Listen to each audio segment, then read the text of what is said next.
밤에 형제들이 곧 바울과 실라를 베레아로 보내니 그들이 이르러 유대인의 회당에 들어가니라.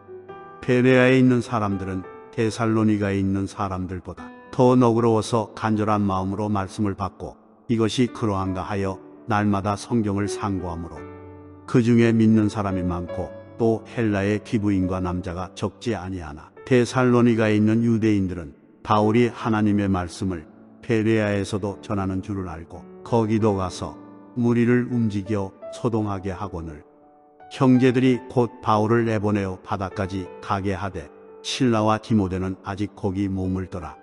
바울을 인도하는 사람들이 그를 데리고 아덴까지 이르러 그에게서 실라와 디모데를 자기에게로 속히 오게 하라는 명령을 받고 떠나니라. 거듭 드리는 말씀이지만 말을 하는 사람도 잘 해야 하겠지만 말을 듣는 사람도 잘 들어야 한다고 하는 것입니다. 대부분의 오해가 일어나고 또 상처를 받고 시험에 드는 경우는 말을 잘 못했기 때문에 그럴 일들이 일어나기도 하지만 상당수는 듣는 사람이 말을 잘 못 들었기 때문에 그런 상황이 펼쳐지는 경우들이 많다고 이야기를 할 수가 있겠습니다. 그러니까 말을 하는 사람의 그 진심과 또 의도를 정확하게 알지 못하거나 또는 이미 내 마음속에 상대방에 대해서 좋지 않은 감정이나 어떤 선입견들을 가지고 있기 때문에 말에 대한 오해가 일어나고 상처가 되어지고 또 시험에 드는 그런 일들이 참 많다라고 하는 것입니다. 설교도 마찬가지겠죠. 설교를 하는 사람도 조심해서 복음에서 벗어나지 않고 또 진리를 선포하는 그런 사람이 되어야 합니다. 그런데 설교를 듣는 사람도 잘 들을 필요가 있다고 하는 것입니다. 그래서 잘 전하기도 해야 되겠고 또 듣는 사람도 잘 들을 때에 그것이 서로 간에 은혜가 되어지는 일들이 참 많습니다. 물론 설교를 잘 못해서 문제가 되어지는 경우도 있지만 그렇지 못한, 다시 말하면 설교를 잘 못 듣기 때문에 문제가 일어나는 경우들이 사실은 더 많다라고 이야기를 해도 아마 틀린 말이 아닐 것입니다. 우리가 설교를 들을 때 간절한 마음과 더불어 본문이 무엇을 의미하는가, 또 설교자가 어떤 의도를 가지고 저렇게 말씀을 하는가라고 하는 것을 생각하면서 들을 필요가 있다고 하는 것입니다. 제가 설교를 하다 보면 어떤 말을 할 때에 따라서는 앞뒤 문맥을 자세하게 설명을 하면서 설교를 할 수도 있지만 그렇지 못한 경우도 참 많다고 하는 거예요. 왜냐하면 짧은 시간에 듣는 사람들은 길게 느껴질지 모르겠지만 설교를 하는 입장에서는 짧은 시간에 이 말씀을 전하기 위해서는 하나하나를 구체적이고 자세하게 설명을 하지 못하는 그런 경우들이 많이 있습니다. 그러다 보니까 때로는 어떤 말씀에 대해서 오해를 사기도 하고 또 그런 말씀에 대해서 시험에 들기도 하는 그런 경우들을 종종 보게 되어집니다. 그래서 듣는 입장에서 조금만 더 생각을 해주면서 과연 어떤 의도를 가지고 했을까? 그래서 시험이 들면 찾아와서 무슨 의도를 가지고 그렇게 이 얘기를 했습니까? 라고 한 번쯤 이야기를 하면서 오해를 하든 이해를 하든 그렇게 일이 처리가 되면 참 좋을 텐데 그러지 않고 무작정 그냥 오해로 나가면서 일이 문제가 터지는 그런 경우들이 적지 않게 있음을 보게 되어집니다. 오늘 베레아 사람들이 설교를 들을 때 어떤 자세를 가지고 들었는가 라고 하는 것을 우리가 말씀을 통해서 보게 되어집니다. 지도를 한번 띄워주시고요. 지금까지 바울의 2차 전도 여행이 지금 진행이 되어지고 있습니다. 안디옥에서 출발을 해서 지도에 보이는 것처럼 다소라고 하는, 길르기아의 다소라고 하는, 이것은 바울의 고향과 같은 곳이죠. 이곳을 거쳐서 루스드라라고 하는 곳에 가서 그곳에서 이제 디모데를 만나게 되어집니다. 그 다음에 무시아라고 하는 곳에서 예수의 영이 바울이 가고자 하는 길을 막고 그래서 방향을 드로아라고 하는 지역으로 돌렸다가 그곳에서 환상을 보게 되죠. 마게도냐 사람이 속히 마게도냐에 와서 이제 우리를 구해내달라 이렇게 환상을 보게 되어지고 그래서 마게도냐로 방향을 바꾸고 그래서 간 곳이 빌립보라고 하는 지역이 되겠습니다. 그래서 저 에게를 중심으로 보면 동쪽에 있는 지형이 지금의 터키라고 하는 나라가 되겠고 그 다음에 서쪽에 있는 지역이 지금의 그리스, 그 다음에 지도상에는 표시되어 있지 않지만 그 그리스 옆쪽으로 장화 부츠같이 생긴 나라가 있는데 그것이 바로 이탈리아, 지금 로마 이탈리아 여기가 되겠습니다. 그래서 2차 전도 여행 때는 터키라고 하는 이 소아시아 지역과 그리고 터키 전역에 걸쳐서 전도를 했던 그 범위를 뛰어넘어서 이제 유럽 지역으로, 그러니까 지금 서쪽에 위치하고 있는 저 대륙을 그리스라고 한다면 그리스는 유럽의 이제 어떤 관문이 되겠습니다. 저 터키 땅에 저 위쪽에 보면 조그맣게 튀어나온 부분이 있는데 터키 지형의 약 97%가 아시아 땅에 있고 3% 정도가 저 유럽 대륙에 자리를 하고 있습니다. 그래서 실질적으로는 터키가 아시아 국가에 속하고 있는데 자기들은 유럽이라고 주장을 하지만 아시아에 더 많은 땅을 가지고 있기 때문에 아시아로 인정이 되어집니다. 그래서 이곳을 뛰어넘어서 최초로 유럽이라고 하는 지역으로 복음을 전하게 되어지는데 바로 그 장면을 우리가 보고 있습니다.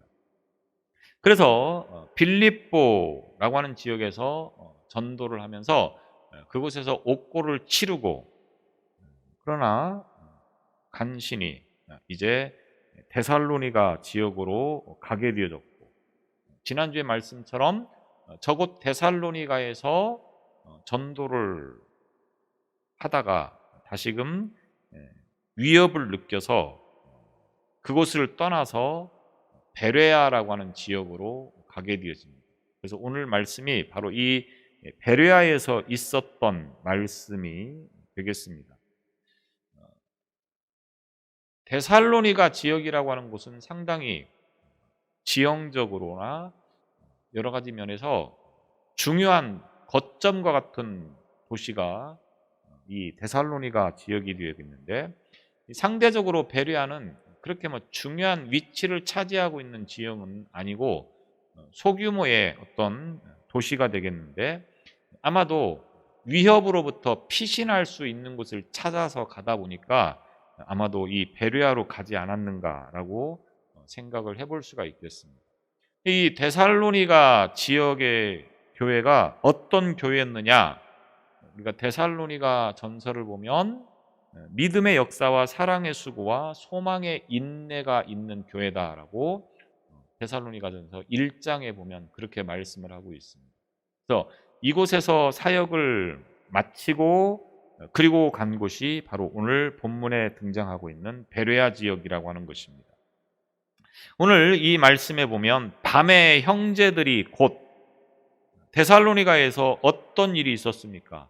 바울을 잡으려고 하는 유대인들을 피해서 들어간 곳이 야손이라고 하는 사람의 집이었죠.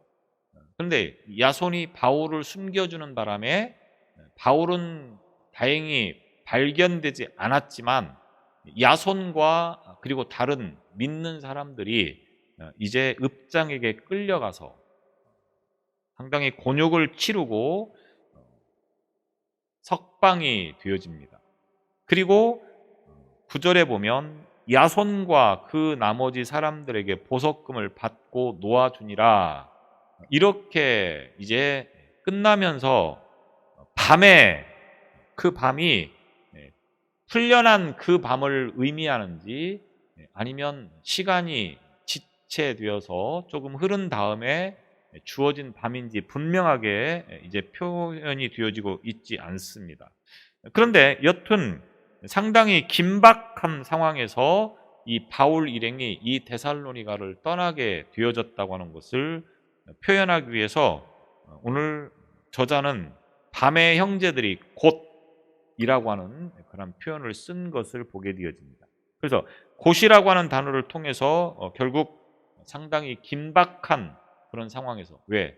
사람들이 왕래가 많은 낮에는 위험성을 가지고 있기 때문에 아마도 밤중까지 기다렸다가 이제 사람들의 왕래가 뜸한 그런 어떤 시간들을 이용해서 이 바울을 피신시키고자 하는 그런 상황이었던 것으로 우리가 볼 수 있겠습니다.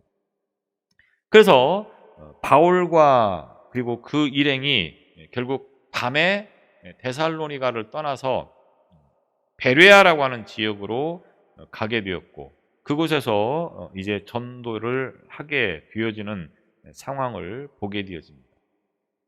이 베레아라고 하는 지역은 앞서도 말씀을 드렸지만 상당히 어떤 큰 비중이 있는 그런 도시였기 때문에 간 것이기보다는 피해서 간 곳이 곧 이 베레아라고 하는 지역으로, 지도상으로 보면 데살로니가에서 남쪽으로 약 80여 킬로 떨어진 그런 거리라고 이야기를 합니다. 80여 킬로라고 하면 뭐 지금이야 크게 먼 거리가 아니라고 이야기를 할 수도 있겠지만 걸어서 가는 거리였기 때문에 상당히 오랜 시간을 요하는 그런 거리라고 그렇게 이야기를 할 수가 있겠습니다.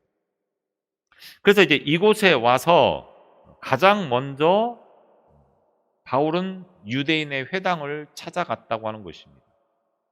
바울은 어느 지역을 가든 유대인들의 어떤 모임이 있어서 그곳에서 회당이 지어져 있으면 먼저 그곳을 가서 복음을 전하는 일을 했다고 계속해서 사도행전은 증거하고 있습니다. 그런데 이 베레아에도 회당이 있었던 것으로 비춰지는 것입니다. 그래서 베레아에 와서 이제 회당에 들어가서 말씀을 전하는데 11절에 보면 베레아에 있는 사람들은 데살로니가에 있는 사람들보다 더 너그러워서 간절한 마음으로 말씀을 받고 이것이 그러한가 하여 날마다 성경을 상고함으로, 베레아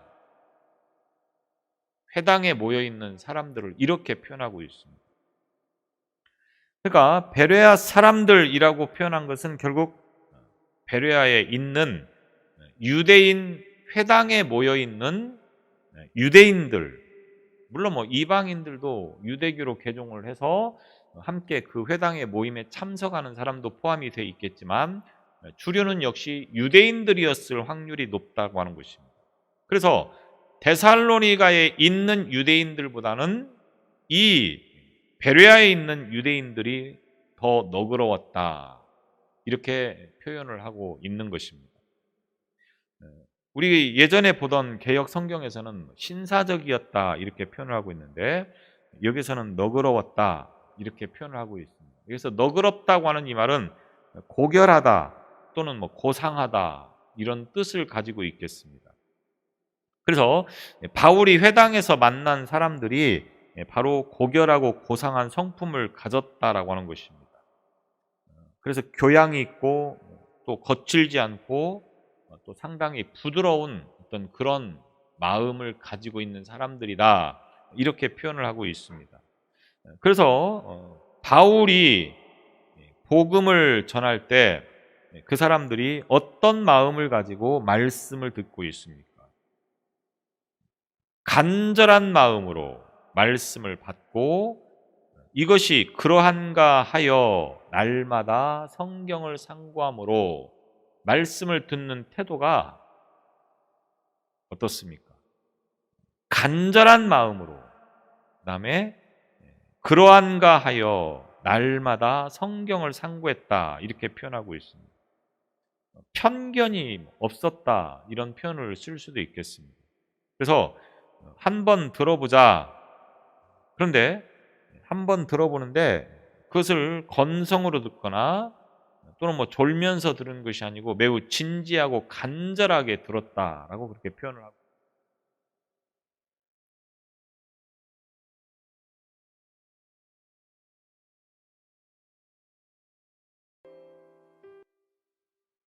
결국 그 사람의 어떤 신앙을 표현하는 것이다라고 이야기를 할 수가 있겠습니다.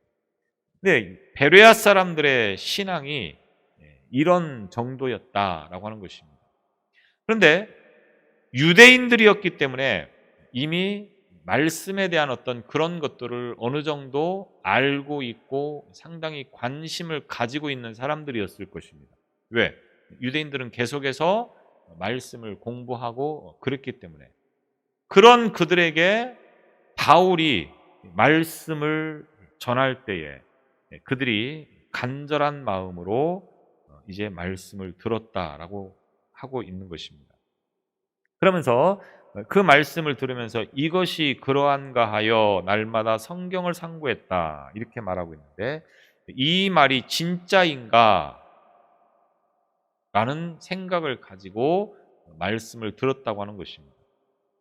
그가 전하는 내용이 과연 성경 내용에 비추어 맞는지 또는 다른 것인지 그런 어떤 마음의 태도를 가지고 있었다고 하는 것입니다. 사람이 편견이나 선입견을 가지고 있으면 그 사람이 말하는 것에 대해서 부정적인 편견이나 어떤 선입견을 가지고 있으면 모든 말들이 부정적으로 들릴 수밖에 없는 거 아니겠습니까? 그런데 이 사람들은 바울에 대해서 그렇게 부정적이고 편견을 가지고 있지는 않았던 것으로 봅니다. 바울이 가는 곳마다 어려움을 겪었던 이유는 무엇입니까? 로마 사람들이었기 때문에, 그리스 사람이었기 때문에, 이방 사람이었기 때문에 바울이 고난을 받은 게 아니고 바울은 주로 유대인들 때문에 어려움을 당했다라고 하는 것입니다. 유대인들을 대상으로 복음을 전하면서도 그 유대인들 때문에 사실은 바울이 굉장히 어려움을 당했다라고 하는 것입니다. 그런데 다른 곳에서와는 달리 이곳에서만큼은 그 유대인들이 바울에 대해서 굉장히 호의적인 태도를 가지고 그 말씀을 듣고 있었다 이렇게 표현을 할 수가 있겠습니다. 그들은 뭐 날마다 성경을 읽기도 했을 것이고 또 성경을 공부를 해오던 차에 그 성경의 내용을 가지고 복음을 전합니다. 그러면 이때 당시의 성경은 무엇이겠습니까? 구약 성경을 말하는 것입니다. 아직 신약은 이제 등장하지 않았기 때문에 구약을 가지고 구약에서 표현되어지는 예수 그리스도에 대해서 바울이 자세하고 구체적이게 메시아께서 예수께서 이 땅에 오신 것은 이와 같이 구약 시대에 예언되어진 것처럼 오신 분이다. 그리고 오직 그분을 통해서만 구원을 받게 된다. 이런 복음을 전했을 것입니다. 그들은 이 말씀을 진짜인가? 이런 마음을 가지고 들었다고 하는 것입니다.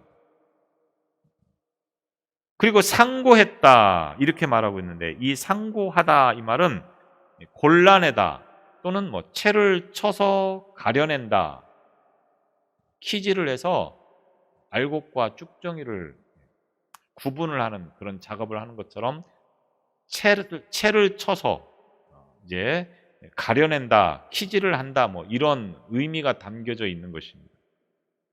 그래서 단순히 그냥 머리로 달달 외우면서 이것을 읽고 넘어가는 것이 아니고 이 말씀에 대해서 굉장히 구체적이고 또 이 말씀이 무엇을 의미하는가에 대해서 심도 있게 이제 의문을 가지고 말씀을 보았다, 이렇게 이야기를 하고 있는 것입니다.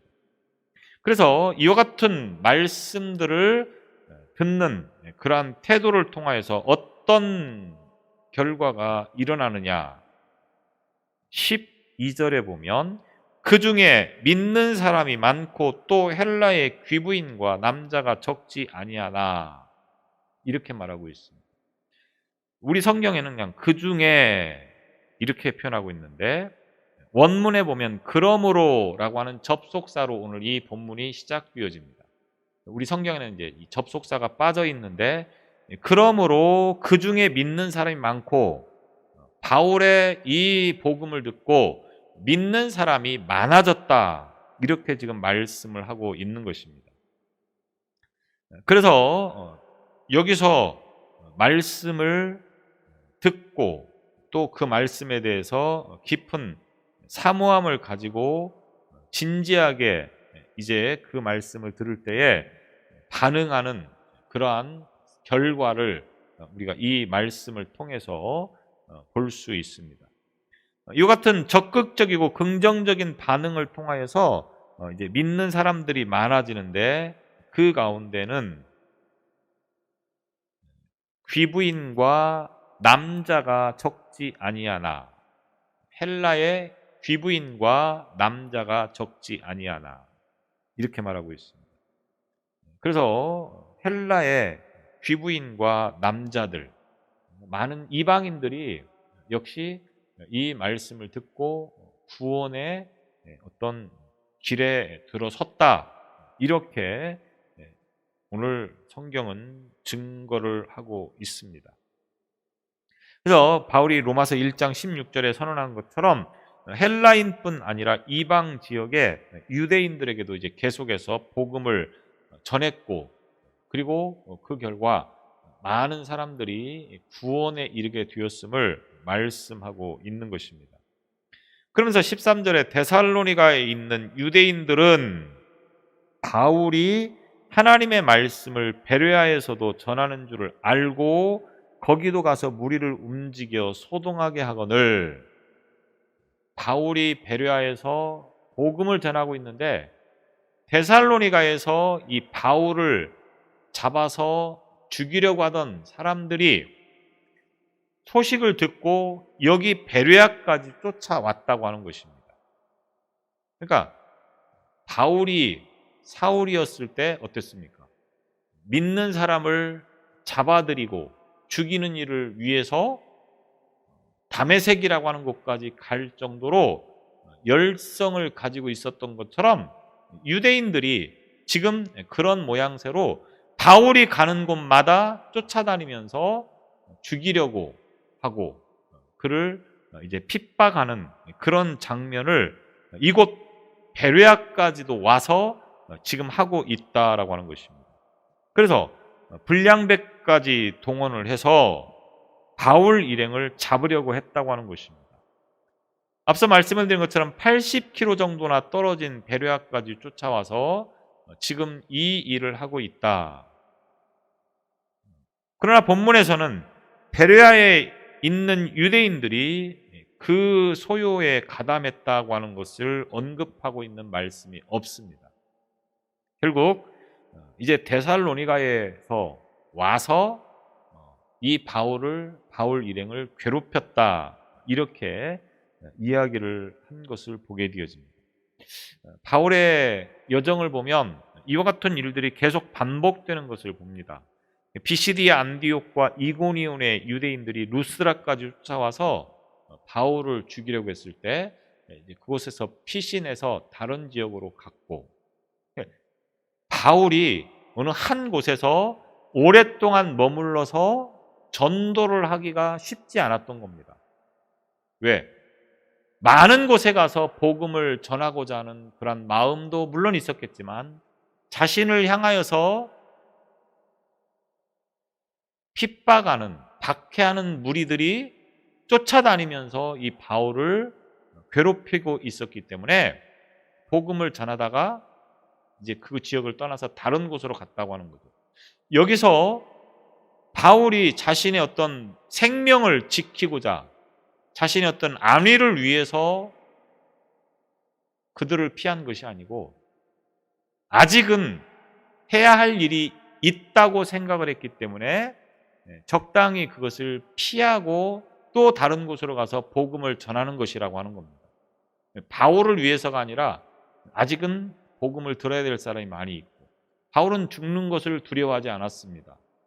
핍박받는 것을 두려워하지 않았습니다. 그것이 무서워서 자기가 해야 할 일을 하지 않고 도망다니는 그런 삶을 살지는 않았다고 하는 겁니다. 다만 하나님께서 그런 방법을 통하여서 바울을 계속해서 이동시키고 그리고 복음을 전하도록 하신 것을 바울은 알고 이제 그와 같은 과정을 통하여서 결국은 전도하는 그런 모습들을 이제 보였다라고 하는 것입니다.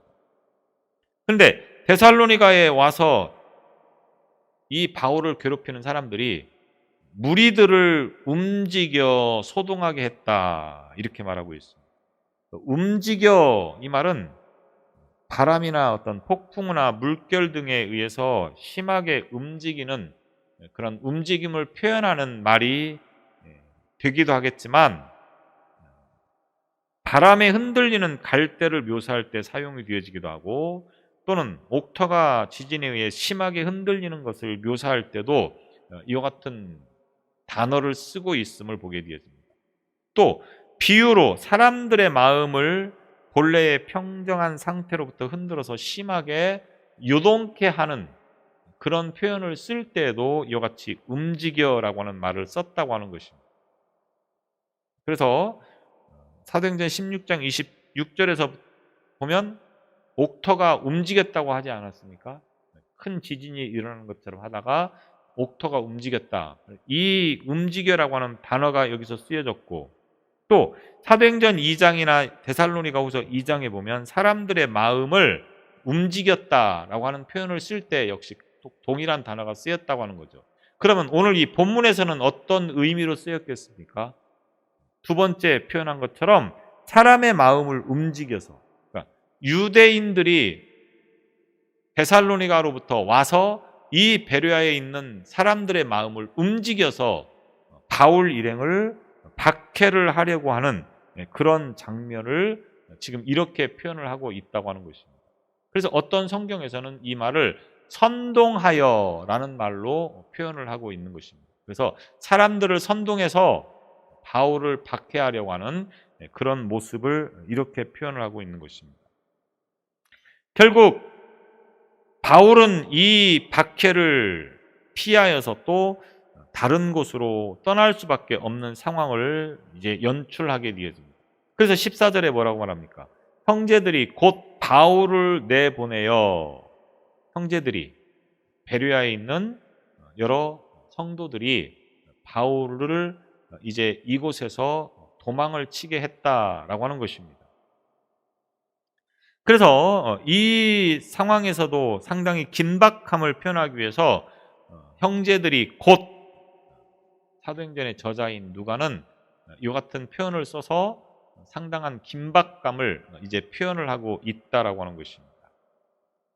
그래서 내보내어 이렇게 표현하고 있는 것인데 내보내어라고 하는 이 말은 쫓아내다라고 하는 의미가 아니라 다른 장소로 보낸다 또 파견한다 이와 같은 의미를 가지고 있습니다.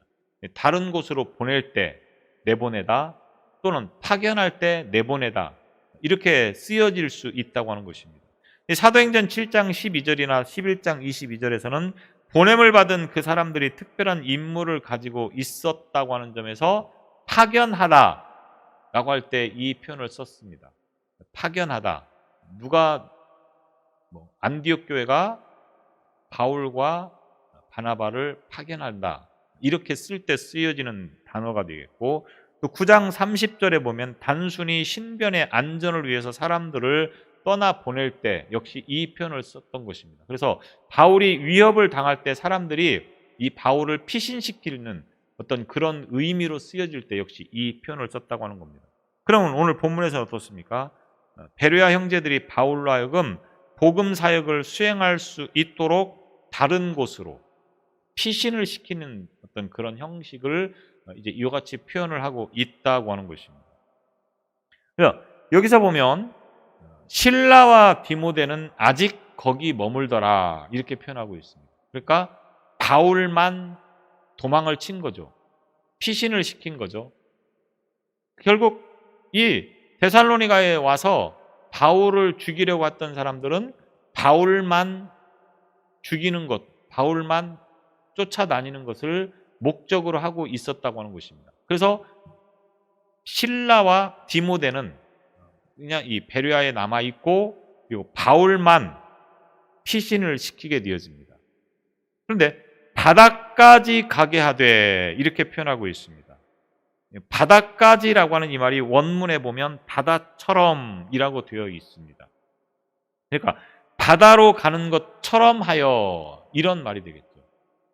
바다로 가서 배를 타고 뭐 도망쳤다는 게 아니고 바다로 가는 것처럼 해서 결국은 육로를 이용하여서 이제 다른 곳으로 가는데, 그곳이 어디입니까? 오늘 15절에 말하고 있는 것처럼 아덴이라고 하는 곳입니다. 아덴. 오늘날 말하면 우리가 아테네라고 하는 곳이 되겠습니다. 이곳으로 이제 피신을 하게 되는 것입니다. 그래서 이 베레아에서 이 아덴까지는 대략 320km 정도 되는 거리라고 그렇게 이야기를 합니다.